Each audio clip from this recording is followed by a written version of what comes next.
Levítico 19. Salvação falou ao tirado, dizendo. Salvação, né, é a minha tradução para o nome de Deus, não para a palavra Deus, mas o nome que eu falo, né, que Deus é como se fosse um título, assim como tem doutor, mestre, professor, né, e esse título eu traduzo como Salvador. Mas esse título tem, o título, a pessoa desse título tem o nome, e ao meu ver é salvação. E como que eu chego à salvação? Através do nome de Jesus.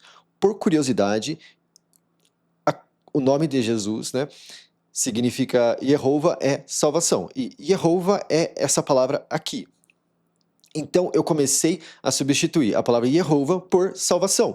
E eu comecei a ver que o sentido dos versículos foram ampliados de uma forma muito coerente, né? E assim, se o Cristo é o maior de todos os nomes, o maior de todas as formas, então tem um respaldo grande diante disso. E aí, por conta também de Jeová ser salvação, o nome de Jesus sendo, então, salvação é salvação, ao invés de chamar ele de salvação é salvação, por conta de um, não precisa dizer que um é igual a um, né? Então eu chamo ele simplesmente de salvação. Um. Então Então foi nesse sentido.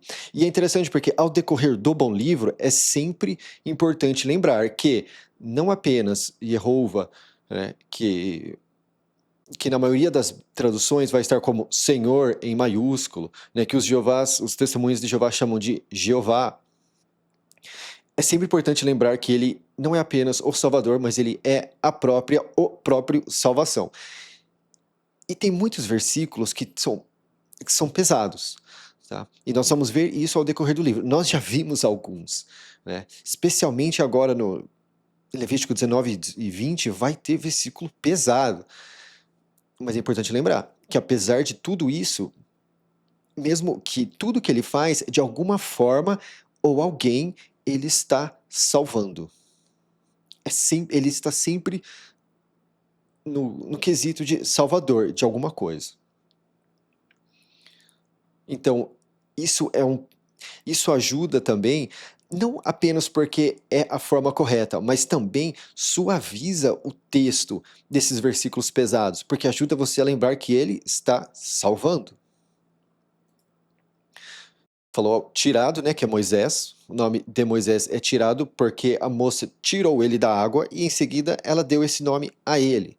Então Moisés é tirado. E que eu comento, né, que assim como nós somos tirados do caixão no fim dos dias, ele foi tirado de um caixão que foi colocado no rio, e não como a tradução a tradição ensina que foi através de um cesto que encontraram, né? É muito mais provável, diante de tudo ocorrido ali e deste vocabulário sendo usado para caixão, de que ele foi de fato tirado de um caixão. Isso tem um encaixe perfeito diante também do fim dos dias. Então, vamos lá. Fale a toda a reunião dos filhos. Tá. Essa palavra reunião, quando a Septuaginta traduz ela, que é a Bíblia que os apóstolos usavam do Antigo Testamento, lá no grego, é a palavra sinagoga. A palavra sinagoga ela é traduzida para duas palavras. Ela é usada para duas palavras no Antigo Testamento. Uma delas é reunião e a outra delas é um amontoado. Então o que dá-se a entender é que o mais específico seria aglomeração, né? Algum tipo de aglomeração, porque também é usado em questão de amontoado de abelhas, tá? Então eu acho até que eu vou acabar mudando para aglomeração essa palavra de reunião, mas muito por conta de como ela é usada no grego, no sentido de que sinagoga é o lugar de reunião e é usado como verbo reunir, eu acabei usando reunião, mas talvez numa futura edição isso venha a ser aglomeração. Fale a toda a reunião dos filhos do persistiu com o grande pastor. Persistiu com o grande pastor é Israel. Ao meu ver, essa é a tradução de Israel, por conta de como essa palavra persistiu é usada ao decorrer do bom livro. É a mesma que é usada com quando né, Jacó tem a briga com o informante e ele nomeia ele. E diga a eles: puros vocês vão ser, porque eu sou puro. Salvação, o Salvador de vocês. A palavra puro é a palavra santo, tá? Nas traduções tradicionais aqui, vocês vão ter, você vai ter santos, vocês vão ser santos. Só que, quando você joga isso para a tradição nossa no Brasil, nós temos aquele negócio, ninguém é santo, todo mundo já errou, e tem toda uma coisa assim. Só que essa busca da pureza, a melhor forma de traduzir ela é essa, porque busca da santidade, por conta do que nossa tradição nos dá, na questão da palavra santo, é uma carga que não é correta. Então o melhor é exatamente usar a palavra puro, porque você consegue ser purificado. Agora, se você falar, você consegue ser santo, mas ninguém é santo, você entra numa briga com a própria cultura das coisas que você já aprendeu sobre a palavra santo. E essa palavra, o verbo dela é usado como purificar.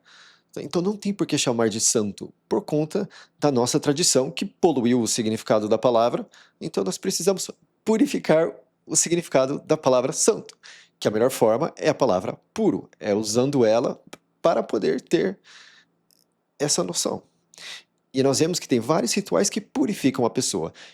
E o ritual do Novo Testamento que purifica a pessoa é quando você reconhecer os seus erros, você fazer a oração em cima do reconhecimento dos erros, né? Que eu falo que, diante do vocabulário, a melhor palavra para esse reconhecimento dos erros é reconhecimento dos erros. Na tradição, se diz arrependimento, mas o passo antes de você se arrepender do seu erro é você reconhecer. E você não tem poder sobre os seus sentimentos dessa forma, de que você pode simplesmente resgatar arrependimento no seu coração. Então, na verdade, e é usado dessa forma a palavra, tá? Reconhecer, o reconhecimento dos erros. Então, é nesse sentido aí.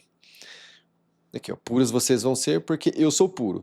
E se você não conseguisse ser puro, ser santo, ele não falaria para você ser puro, ser santo, porque você erra, tá? Aí você perde a sua pureza. Aí você tem que buscar o caminho que ele ensina para você estar puro novamente. Então, é um processo diário.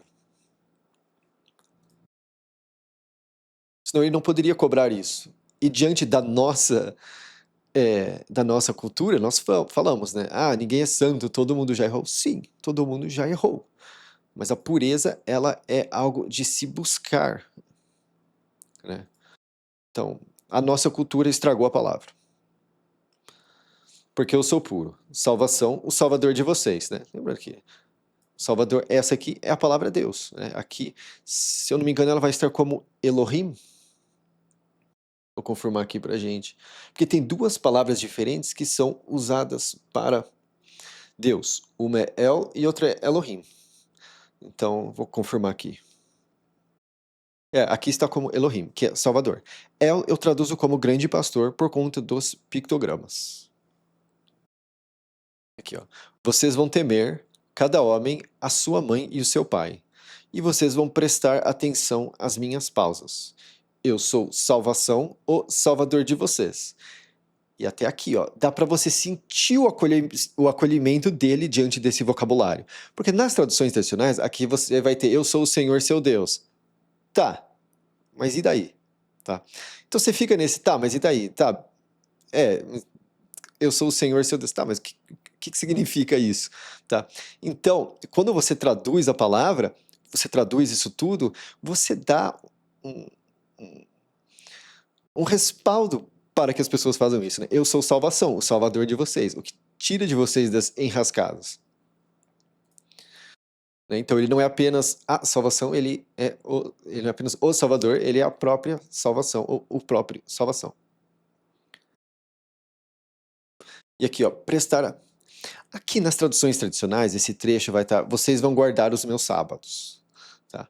Só que isso fica muito vago, porque o que é guardar o sábado? Só que essa palavra guardar, ela é usada ao decorrer do bom livro como prestar atenção.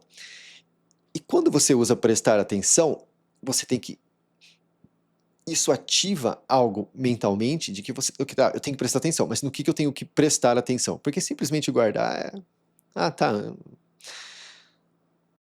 Lembrando que no hebraico essa palavra que é usada para pausa aqui é Shabá, que também é usado para o número 7 e também é usado para a palavra juramento, né? Jurar, né? Promessa. Então vocês vão prestar atenção às minhas pausas. Na minha opinião, você faz um duplo sentido. Vocês vão prestar atenção às minhas promessas. E qual é a promessa? Que todo aquele que permanecer, né, que permanecer nele e fizer as regras dele e os critérios dele, vai estar bem diante dele. Então, colocar aqui, vocês vão guardar os meus sábados, é complicado, porque a gente perde toda essa preciosidade, né?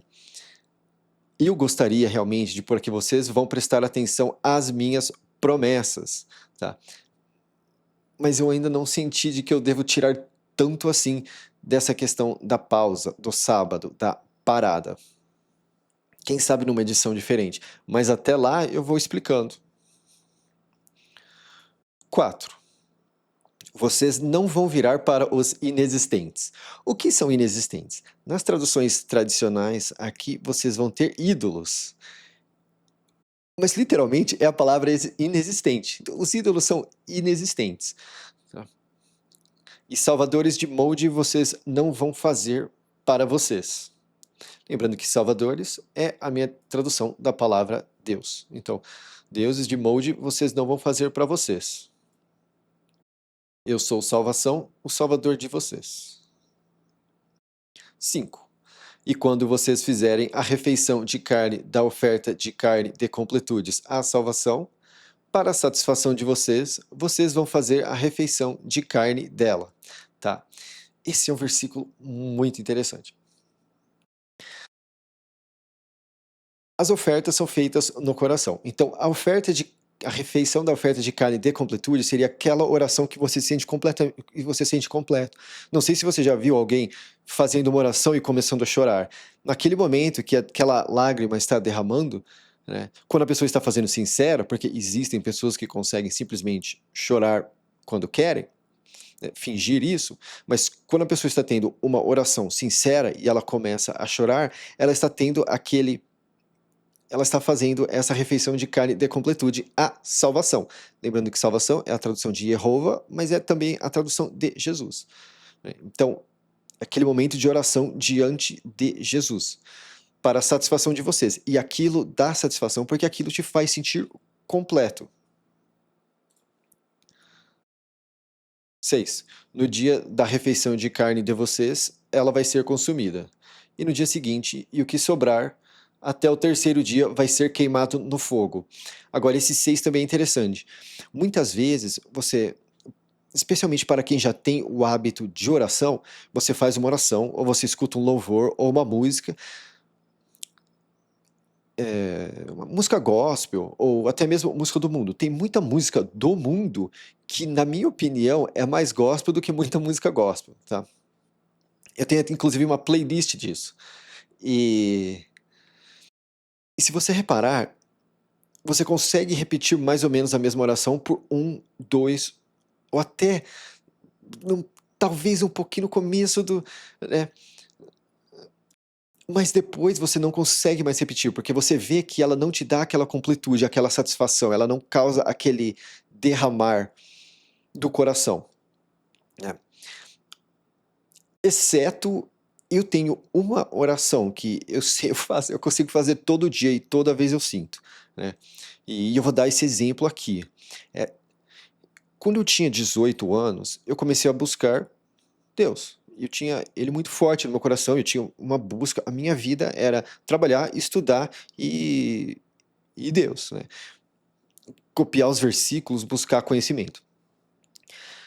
E aí, por volta dos meus 20 ou 21 anos, eu tive que tomar uma decisão muito difícil na minha vida de voltar para o Brasil, porque não gostava do Brasil. Hoje eu não saio de Jaguariúna, né? Eu gosto do que eu faço aqui, eu gosto disso da minha rotina, mas eu tinha um grande ranço, do Brasil, eu não gostava de falar português, eu não gostava de escrever português, eu não gostava...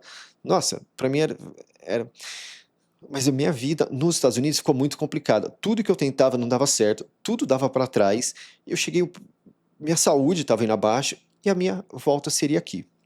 E eu fiz uma oração e eu senti de voltar para o Brasil. Mas na minha oração eu também falei: olha, se eu voltar para o Brasil, eu não vou ter essa mesma intimidade diante do Senhor.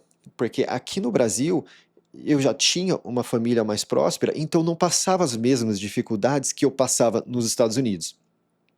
E muito da minha intimidade com o Salvador era de coisas como eu tô com fome, eu preciso comer. E acontecia feitos impossíveis, tá? Pessoas que não gostavam de mim acabavam ligando para mim, me oferecendo, é, falando, perguntando, me oferecendo trabalho, né? Eram umas coisas assim muito, né? Então a minha vida era muito de oração. No fim dos tempos que eu morei nos Estados Unidos. E, e quando eu cheguei aqui, de fato, eu caí. E eu passei uns 10 anos longe de Deus. Eu fazia uma oração aqui, uma oração ali, mas eu não tive a mesma diligência. E aí, quando eu comecei a ter início de sintomas de síndrome do pânico, e eu posso dizer isso porque eu sou formado em psicologia e eu comecei a perceber os sintomas se aflorando, né? Eu falei assim, isso aqui é começo daquilo. E eu senti o vazio no meu coração que eu não sentia quando eu tinha 18 anos. E eu vi que era falta de Deus. Eu vi que a minha vida ou ia ser remédio ou ia ser Deus. Então eu comecei a buscar. E aquilo foi tirando a ansiedade, toda aquela coisa do meu coração, e eu comecei a ficar bem, tá? E onde que eu quis chegar com isso? Quase todo dia eu consigo orar e pedir para ele deixar de lado, né? Para ele perdoar, né? Que eu falo que a tradução real da palavra perdão é deixar de lado. Dele deixar de lado esses 10 anos que eu passei longe dele, até porque eu falei que eu ia acabar caindo, né? Eu consigo. Mas essa é a única oração que eu consigo repetir toda vez. Que ela bate no coração. Porque a maioria das coisas não. Então eu acho muito interessante, porque todas as orações que eu faço na minha vida em cima de uma situação ou outra, pessoas que me prejudicam, que eu consigo orar um dia, outro dia, e aquela oração vai funcionando e vai alimentando o coração, chega uma hora que ela fica satisfeita, ela não satisfaz mais, que é bem isso aqui, né? É, aqui, ó, que aqui tem, né? E se qualquer dela for consumida no terceiro dia, ela é descarte, ela não vai ser satisfatória. Passa uns dias depois eu não consigo, mas essa desse meu arrependimento, de ter me distanciado dele por boa parte de 10 anos, essa é uma oração que eu consigo fazer toda vez que eu sinto, assim, eu consigo fazer ela quase todo dia.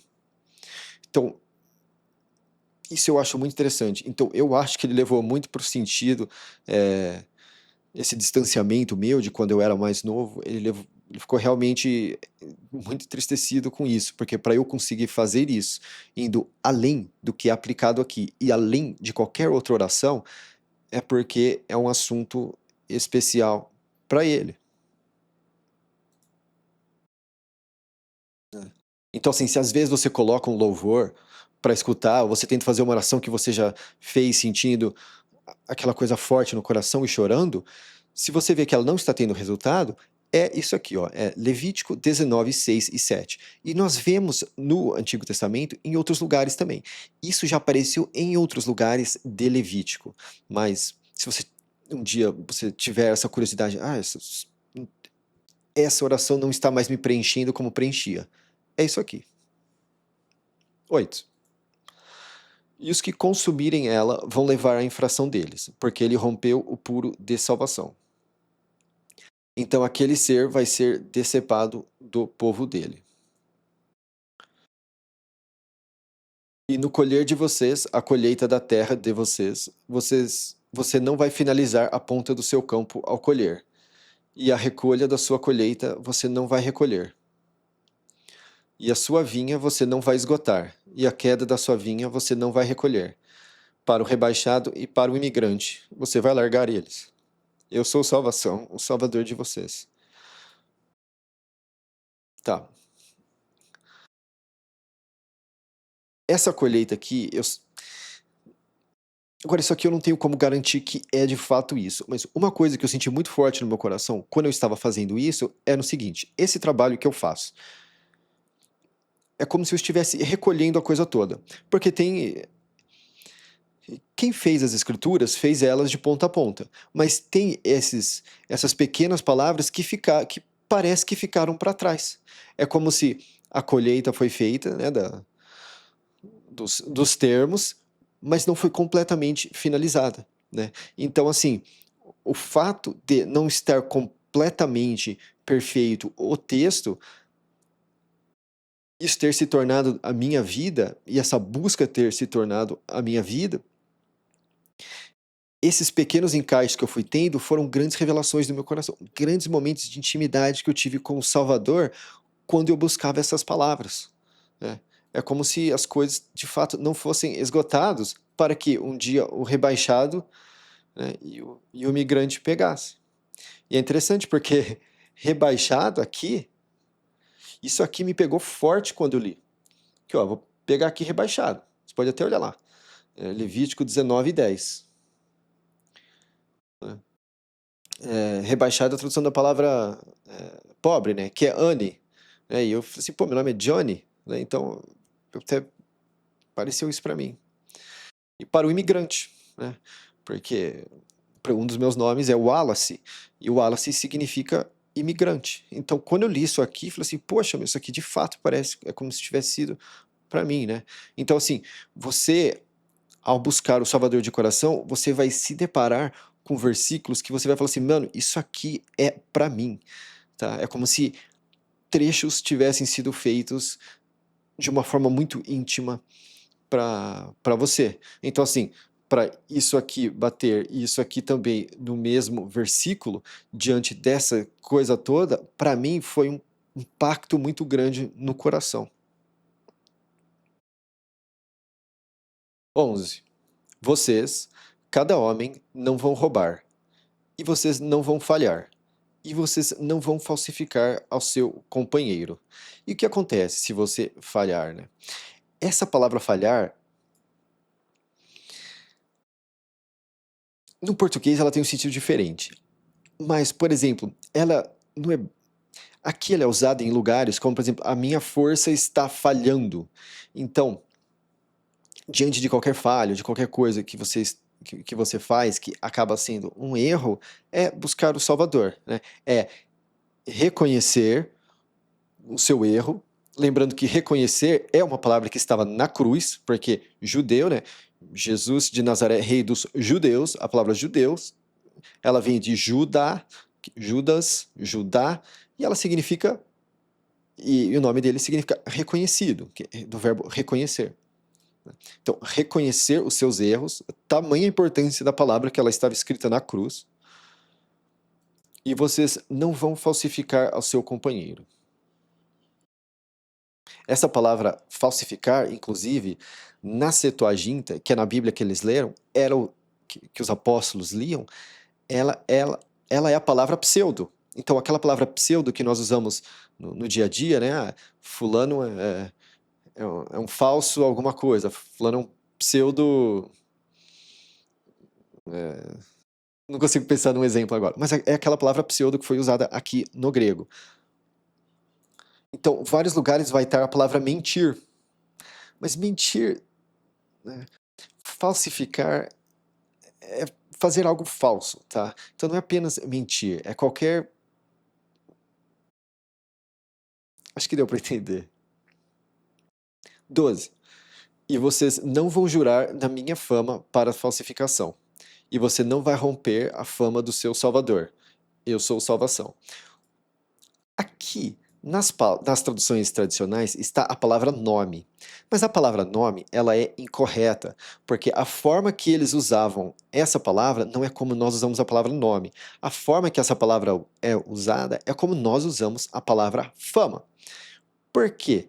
Porque é a mesma palavra que é usada quando as pessoas são nomeadas. E as pessoas são nomeadas por eventos. Então aquilo se torna a fama da pessoa. Através de um evento, de algo que acontece, aquilo se torna a fama.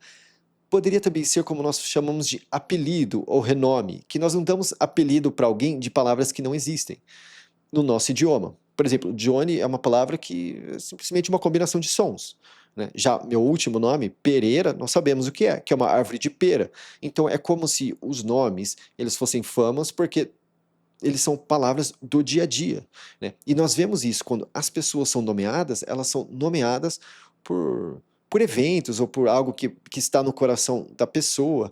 Tanto que todo nome, fama do Antigo Testamento tem uma tradução. E é por isso que eu traduzo todos eles. Porque isso incrementa a mensagem. Então, assim, romper a fama do seu Salvador. Né? Qual é a fama do Salvador? É salvação. Então, ao meu ver, na minha opinião, é blasfêmia não usar salvação como fama dele, porque você está rompendo a fama, tá? Você está quebrando o propósito dele, que é ser salvação. 13. Você não vai extorquir o seu próximo e você não vai arrancar dele. O pagamento do assalariado não vai alojar com você até o amanhecer. Esse arrancar, em muitos lugares, vai estar como roubar, mas é literalmente arrancar. Tem outra palavra que é usada para roubar, e não é essa. É essa outra aqui. São palavras diferentes. Você não vai diminuir o surdo, e a face do cego você não vai pôr obstáculo. E você vai temer o seu Salvador. Eu sou salvação. Aqui, ó.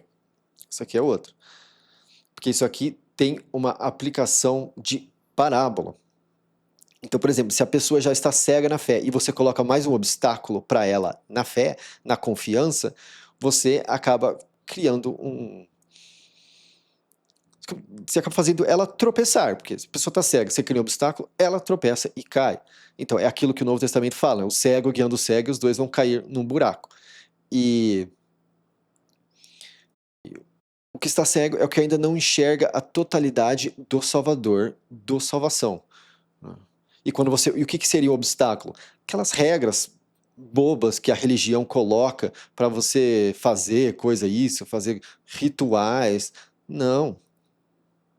Aquilo é obstáculo à face do cego. Vocês não vão fazer distorção no critério. Critérios são as coisas que ele pede a serem feitas. Então, muitos fazem distorção. Por exemplo, essa de guardar o sábado. A partir do momento que você chama de guardar o sábado e não de prestar atenção à promessa ou prestar atenção à pausa, você pode causar uma distorção do que de fato significa. E o que significa é você vai prestar atenção na promessa. Né? E mas o que é a promessa? O que é a pausa? O que a pausa significa? Então, quando você muda o vocabulário, você abrange métodos para distorção. Você não vai levar a face do rebaixado e você não vai ressaltar a face do grande. Com retidão, você vai alinhar o seu companheiro.